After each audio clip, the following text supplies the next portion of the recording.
എന്റെ കർത്താവേ, മുട്ടനാടുകൾക്കിടയിൽ അകപ്പെട്ട കുഞ്ഞാടിനെ പോലെ ആയല്ലോ ഞാൻ. നിങ്ങൾ ഞാൻ പറയുന്ന സമാധാനമായിട്ടൊന്ന് കേക്ക്. ഒത്തുതീർപ്പാണ് നല്ലത്. പുള്ളും പറയണ്ട. ഒത്തുതീർപ്പിനായിരുന്നു ഇങ്ങോട്ട് എന്നാണോ? ഞങ്ങളുടെ പഞ്ചായത്ത് ബസ്സിനെ കണ്ടാൽ മതിയായിരുന്നല്ലോ. എന്റെ സിസ്റ്ററെ, എനർജി വേസ്റ്റ് ചെയ്യരുതേ. അനന്തം വക്കീൽ ഒരു സമാധാന പ്രിയനാണ്. സമാധാനത്തിന്റെ 3 വെള്ളരി പ്രാവുകളാണ് അദ്ദേഹം വീട്ടിൽ വളർത്തുന്നത്. പിന്നെ ഞാൻ ഒരെണ്ണം ചത്തു. ഇയാളെ തള്ളി അകത്താക്കാതെ എനിക്ക് ഉറക്കം വരില്ല. അത്രയ്ക്ക് അനുഭവിച്ചു ഞാൻ. എന്തനുഭവിച്ചെന്നാ? അനുഭവിച്ചത് മുഴുവൻ ഞാനാ. കല്യാണം കഴിഞ്ഞ അന്ന് മുതൽ ഇവിടെ എനിക്ക് സമാധാനം തന്നിട്ടില്ല. എന്ന് ഭർത്താവിനെ അകത്താക്കിയാലേ അടങ്ങുള്ളൂ. എന്ത് നല്ല ഭാര്യ സിസ്റ്ററെ. ഇത്രയും കാലം ഈ താടയോടൊപ്പം ജീവിച്ച താങ്കൾക്ക് പരമവീര ചക്രം തരണമെന്ന് എനിക്ക് ആഗ്രഹമുണ്ട്. പക്ഷെ എനിക്കതിന് വകുപ്പില്ല.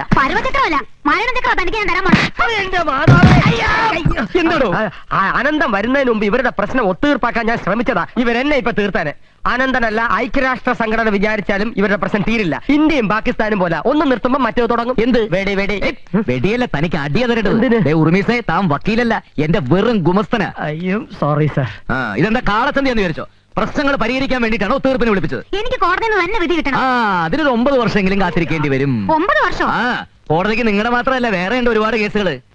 പ്രതിഭാഗം വക്കീൽ ഹാജരാകുമ്പോൾ വാദിഭാഗം വക്കീൽ അവധിക്ക് അപേക്ഷിക്കും.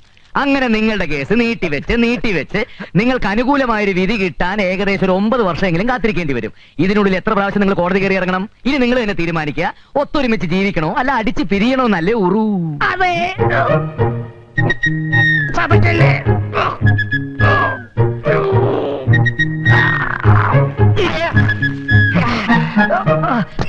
അയ്യോ ബ്രദറെ, കോടതി കയറി ഇറങ്ങുമ്പോഴറിയാം അതിന്റെ ഏനക്കേട്. പ്രതിഭാഗം വക്കീൽ ചോദിക്കുന്ന ചോദ്യങ്ങൾ കേട്ടാ എത്ര തന്റെയാണെങ്കിലും തൊലി ഉരിഞ്ഞു പോവും.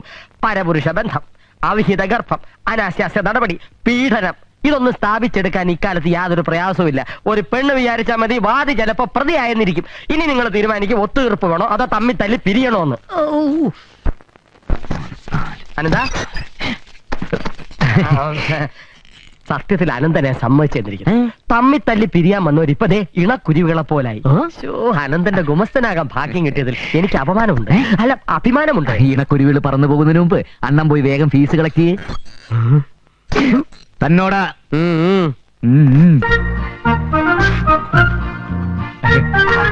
അനന്തപത്മനാഭൻ എത്തിയല്ലോ. സാർ എന്താ എന്നും കോടതി പിരിയുമ്പോഴത്തേക്ക് വരുന്നത്? കേസുകളൊന്നും ഇല്ല അല്ലേ? അയ്യോ ഇല്ല. നീ ഒരു കാര്യം ചെയ്യ്, നിന്റെ വീട്ടിൽ ചെന്ന് നിന്റെ അമ്മായി അമ്മ അമ്മിക്കല്ലിടിച്ച് കൊല്ല്, എന്നിട്ട് വാ. അപ്പൊ എനിക്കൊരു കേസ് പോവും, നിനക്കൊരു കൊലക്കയറ് പോവും. രാവിലെ കണാകുണ വർത്താനം പറഞ്ഞാണല്ലോ കളിക്കുന്നത്. എന്താ പ്രശ്നം? ചേട്ടാ, ഇവൻ ചോദിക്കുക ഈ ബാറിൽ ഏറ്റവും നല്ല അഡ്വക്കേറ്റ് ആരാണെന്ന്. ഞാൻ ചേട്ടന്റെ പേര് പറഞ്ഞു. അപ്പൊ ഇവൻ പറയാ പുള്ളിക്ക് കേസൊന്നും വാദിക്കാൻ അറിയില്ല, പുള്ളിയുടെ മോൻ കണ്ടാൽ തന്നെ അറിയില്ല, ഒരു ക്ണാപ്പാണെന്നൊക്കെ. സത്യം അതാണെങ്കിൽ ഇങ്ങനെ പരസ്യമായിട്ട് വിളിച്ചു പറയാൻ പറ്റോ?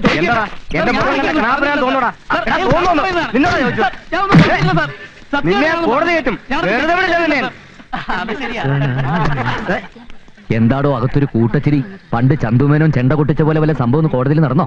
ദിവസവും അങ്ങനെ പലരെയും അവിടെ ചെണ്ട പൊട്ടിക്കാറുണ്ട്. അത് ആസ്വദിക്കണമെങ്കിലേ വല്ലപ്പോഴും കോടതിക്കകത്തുനിന്ന് കയറണം. കോടതി കയറിയില്ലെങ്കിൽ എന്താടോ, തന്റെ വക്കീലിനേക്കാൾ കൂടുതൽ കേസ് എനിക്കുണ്ട്. അതേ, മറ്റ് വക്കീലന്മാരൊരു കേസ് കിട്ടിക്കഴിഞ്ഞാൽ അത് അവധിക്ക് വെപ്പിച്ച് കുറഞ്ഞത് ഒരു 5 വർഷത്തേക്കെങ്കിലും നീട്ടും. അതേ കേസ് എന്റെ കൈ കിട്ടിയാൽ അത് 5ന്റെ അന്ന് ഞാൻ ഒതുക്കും. പിന്നെ അവന്മാർ 5 വർഷം തൊണ്ടയിലെ വെള്ളം വറ്റിച്ചുണ്ടാക്കുന്ന കാശ് അത് വറ്റിക്കാതെ തന്നെ 5 ദിവസം കൊണ്ട് ഞാൻ ഉണ്ടാക്കും. പിന്നെ എന്തിനാണോ അതിനകത്ത് കയറുന്നത്? അതും ശരിയാ. അറിഞ്ഞോ, ചിത്രപുരം കൊട്ടാരത്തിന്റെ ഭരണം റിസീവർക്ക് കൈമാറി.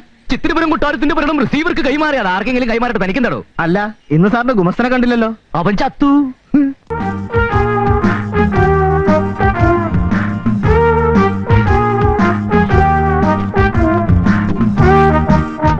എന്താ ഉർമിച്ചേട്ടാ ഇത്? വിഴുങ്ങാതെ സാവധാനം തിന്നെ.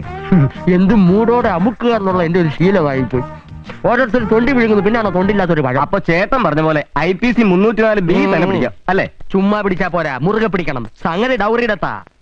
അതെ, ലോ കോളേജ് 3-4 വർഷം ചരച്ചോണ്ടൊന്നും കാര്യമില്ല, അനുഭവജ്ഞാനം വേണം. അതാണ് എന്റെ വിജയം. പിന്നെ 2-3 ഉണക്കപ്പഴം ഫീസായിട്ട് തള്ളിയാ പോരാ. ഇപ്പൊ ലോ പോയിന്റ്സിനൊക്കെ ഭയങ്കര ചാർജാ. വാദം കഴിയട്ടെ, തരാന്നേ. വാദം കഴിയുമ്പോ പിന്നെ പിത്തമാവും. അപ്പം കൈ കാശില്ലാതൊന്നും പറഞ്ഞേക്കരുത്. എന്താടോ ഉർമീസേ പുതിയ വക്കീലിനെ ചാക്കിടുന്നത്? തന്റെ അനന്തം വക്കീൽ എത്തിയില്ലേ? കോടതി പിരിയാറായില്ലല്ലോ, അപ്പോഴല്ലേ ഒത്തീർപ്പ് വക്കീൽ എഴുന്നള്ളൂ. തനിക്ക് ഈ ഒത്തീർപ്പ് വക്കീലിന്റെ കൂടെ നടക്കാതെ കേസുള്ള വക്കീലന്മാരെ കൂടെ പോകാൻ പാടില്ലേ? ദേ എന്നെ കണ്ടു പഠിക്കേ. അനന്തന് കേസില്ലെങ്കിൽ ഞാൻ സഹിച്ചു. താൻ തന്റെ വക്കീലിന് കേസുണ്ടാകാൻ ദൈവത്തിനോട് പ്രാർത്ഥിക്കുക. അല്ല പിന്നെ അത് അനന്തം വന്നല്ലോ. അനന്തനെ കുറിച്ച് പറഞ്ഞ് ഞാനിപ്പോ എന്റെ നാക്ക് വായിലോട്ട് ഇട്ടതേ ഉള്ളൂ. താൻ കണ്ടില്ലേടോ? തന്റെ ചീഫും ക്ലോസോ കഴിഞ്ഞോ? കഴിഞ്ഞു. അനന്തൻ ഇരിക്കെ, നമുക്ക് ഇനി ഞാൻ വിസ്തരിക്കാൻ വേണ്ടി വന്നതല്ല, വക്കീലിനോട് താങ്ക്സ് പറയാൻ വേണ്ടി വന്ന. ഈ കുരിശിനെ പുതിയ ഗുമസ്തനായി കിട്ടിയ സ്ഥിതിക്ക് എനിക്ക് നല്ല വേറെ ആളെ തപ്പാലോ. അനന്ത സ്റ്റോപ്പ്. എന്ത് വങ്കത്തോയി പറയുന്നത്? ഇന്നലെ കോട്ട് വിട്ടോണ്ടിറങ്ങിയ ചീള് പിള്ളേരുടെ ഗുമസ്തനായിട്ടിറങ്ങിയ ഉർമിസിനെ കിട്ടില്ല. ഞാൻ ഇവന് കുറച്ച് ലോ പോയിന്റ്സ് പറഞ്ഞു കൊടുക്കായിരുന്നു.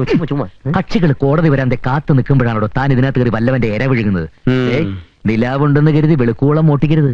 വല്ലപ്പോഴും അല്ലേ നിലാവ് കിട്ടൂ. അപ്പം മോട്ടിക്കാവുന്നിടത്തോളം മോട്ടിക്കാം. കക്ഷികൾ കോടതി വരാതെ നിരങ്ങട്ടെ. ആര് പറഞ്ഞു തൊട്ടതിന് പിടിച്ചെടുക്കുക കേസ് കൊടുക്കാൻ? അതുകൊണ്ടാണോ ഞാനും ധനമൊക്കെ 3 നേരം സുഭിക്ഷമായിട്ട് ഭക്ഷണം കഴിച്ചു പോകുന്നത്? പോടോ കോടതി വരാതിലേക്ക്. കറക്റ്റ്. അതെ, 2-3 ലോ പോയിന്റ്സ് കൂടെ പറഞ്ഞു തരാനുണ്ട്. അത് ഞാൻ വന്നിട്ട് പറഞ്ഞു തരാം. അതിന് ഊൺ ഓർഡർ ചെയ്ത് നോക്കി. കൂടെ കരിമീൻ മപ്പാസ് വിത്ത് ലെസ് ഗ്രേവി. ഞാൻ ജഡ്ജിക്ക് കുറച്ച് ലോ പോയിന്റ്സ് പറഞ്ഞു കൊടുത്തിട്ട് വരാം. അതുവരെ ഞാൻ തന്നെ പഴുത്തന്റെ തൊഴിലായിക്കൊണ്ടിരിക്കും. ഇയാൾ എന്നെ ഒരു വഴിയാണ്. ഈ അനന്തട്ട് എപ്പോഴും ഇങ്ങനെയാ. അമ്മായി ഞാൻ പോയിട്ട് വരാം. എന്താടാ പെണ്ണ് പറഞ്ഞിട്ട് പോയത്? അന്റെ എപ്പോഴും ഇങ്ങനാന്ന് എനിക്ക് അറിഞ്ഞുകൂടാ. പെണ്ണുങ്ങളോട് ഇങ്ങനെ ആക്രാന്തവും ആവേശവും അധികം കാണിക്കരുത്. മുൻപരിചയമില്ലല്ലേ? ഈ ഒരു വിഷയത്തിൽ അങ്ങയുടെ അത്രയും മുൻപരിചയമുള്ള ആരെങ്കിലും ഇന്ന് ഇന്ത്യയിൽ ജീവിച്ചിരിപ്പുണ്ടോ സ്വാമിയേ? ശരണമയ്യപ്പ.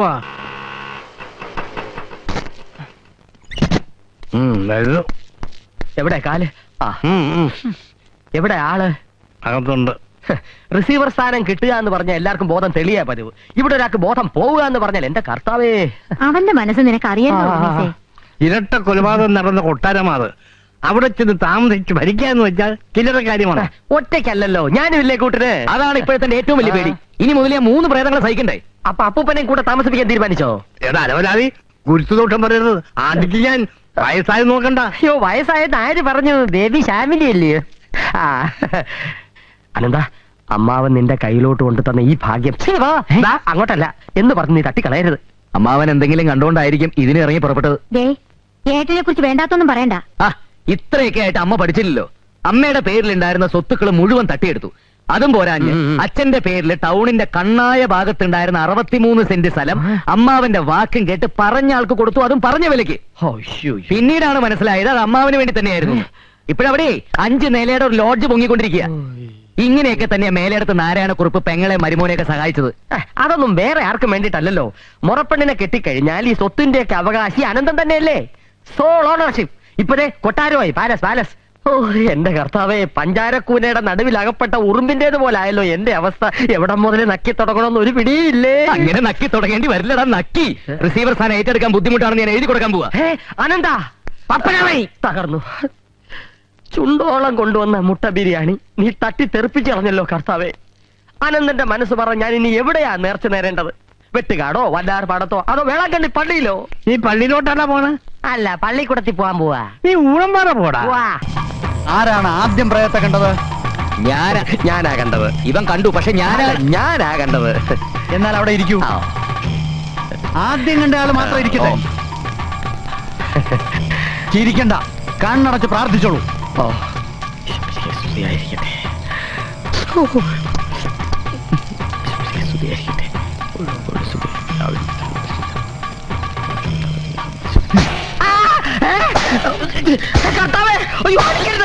ഇറങ്ങി വാടി. ഞാൻ എടിയല്ലേ, എടായാണ്. ഇറങ്ങ്. എങ്ങോട്ട് ഇറങ്ങാൻ? പോകോ പോകോ. ഇവൻ മാത്രമാണ് കണ്ടത്. ആദ്യം കണ്ടത് അബദ്ധമായോ? പിടിക്കവനെ. പിടിച്ചു ഈ ബാധയെ പിടിച്ചു നിർത്ത.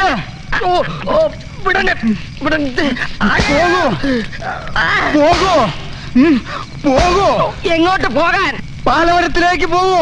ഞാൻ പാലാക്കി പൊക്കോളാം. അത് പോരാ. എന്നാ ഭരണിക്കാനത്തോട്ട് പോവാം. അല്ല, മരത്തിലേക്ക് തന്നെ പോണം. കയറാൻ തളപ്പില്ല. വാ.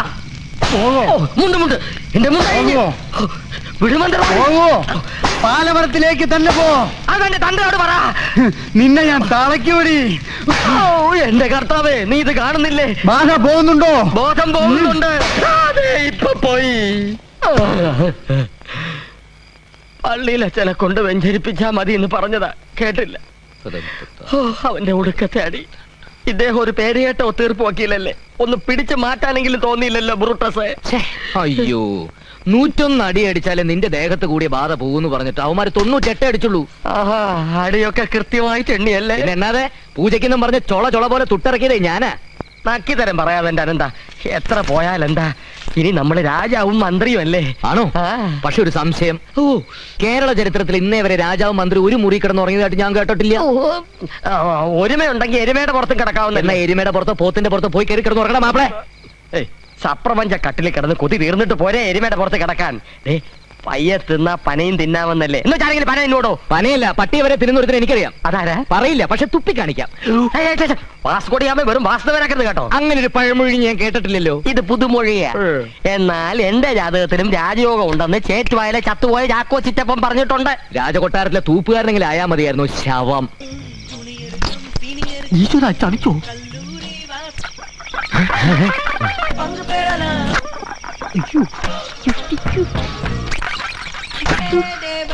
പ്രേതത്തിന്റെ കയ്യിൽ ടേപ്പ് കാർഡാ. ആണോ? ഇത് ദുബായിൽ നിന്ന് വന്ന അറബി പ്രേതമായിരിക്കും. അല്ലടാ പുല്ലേ, ഇത് മനുഷ്യപ്രേതമാടാ. പിടിയെടാ അവളെ.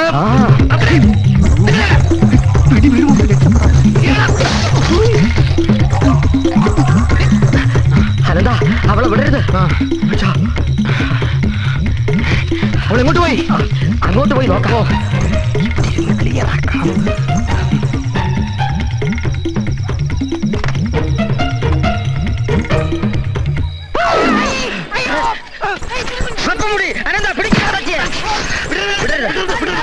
എടി മൊട്ടച്ചി.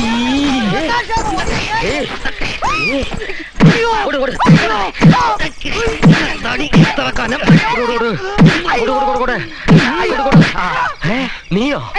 നീ ഇവിടെ അറിയോ? ഇവൻ കോടതിയിൽ കള്ളസാക്ഷി പറയുന്നവനാ.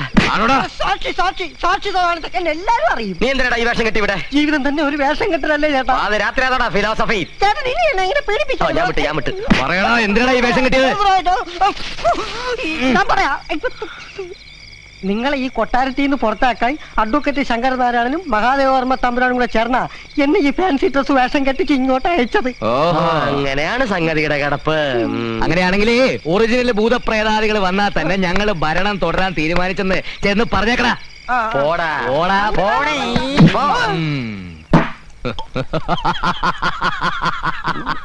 ഓ, എന്തിനായി കൊലച്ചിരി? ഇത് വീരകേസരി അനന്തം തിരുമനസ് വാഴുന്ന കൊട്ടാരമാണ് എനിക്ക് തോന്നിയത്. ഞാൻ ചെയ്യും. ഞാൻ അറിയാതെ നേരത്തെ വീശിയല്ലടാ. വേണ്ട, എടാ പോടാന്ന് വിളിച്ചാലുണ്ടല്ലോ തിരുമനസാണ് നിന്റെ. അല്പന ഐശ്വര്യം കിട്ടിയാൽ അർദ്ധരാത്രിക്ക് കുട പിടിക്കുമെന്ന് കേട്ടിട്ടുണ്ട്. പക്ഷെ ഇദ്ദേഹത്തിനെ പോലെ മുത്തുകുടം പിടിച്ചുകൊണ്ട് നടക്കുന്ന ഒരു അല്പന ഞാൻ ആദ്യമായിട്ടാണ് കാണുന്നത്. അതേടാ, അല്പം തന്നെയാ. മുത്തുക്കുട പിടിക്കും, നട്ടുച്ചയ്ക്കും പിടിക്കും, നട്ട പാതിരയ്ക്കും പിടിക്കും. നിനക്ക് ഇവിടെ നിക്കണമെന്നുണ്ടെങ്കിലേ എന്റെ മന്ത്രിയായിട്ട് ഇവിടെ കഴിഞ്ഞോണം. അല്ലെങ്കിൽ കെട്ടും കെട്ടി നിന്റെ മഞ്ഞപ്പുറയ്ക്ക് പോടാ മാപ്പിളെ. ഗുമസ്തന്മാർക്ക് ഈ നാട്ടില് പഞ്ഞൊന്നുമില്ല. പക്ഷേ ഈ കൊട്ടാരത്തിന്റെ റിസീവർ എന്ന് പറയുന്നത് ഈ അനന്തപത്മ